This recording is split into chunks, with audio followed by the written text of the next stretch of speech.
আসসালামু আলাইকুম। আমি লাইবা রহমান আবৃত্তি করছি কবি বন্দে আলী মিয়ার আমাদের গ্রাম। আমাদের ছোট গায়ে ছোট ছোট ঘর, থাকি সেথা সবে মিলে নাহি কেহ পর। পাড়ার সকল ছেলে মোরা ভাই ভাই, একসাথে খেলি আর পাঠশালে যাই। হিংসা ও মারামারি কভু নাহি করি, পিতা মাতা গুরুজনে সদা মোরা ডরি।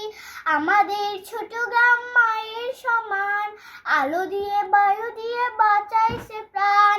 মাঠ ভরা ধান আর জল ভরা দিঘি, চাঁদের কিরণ লেগে ঘর করে ঝিকিমিকি। আম গাছ জাম গাছ বাঁশ ঝাড় যেন, মিলেমিশে আছে ওরা আত্মীয় হেন। সকালে সোনার রবি পূব দিকে ওঠে, পাখি ডাকে বায়ু বয় নানা ফুল ফোটে।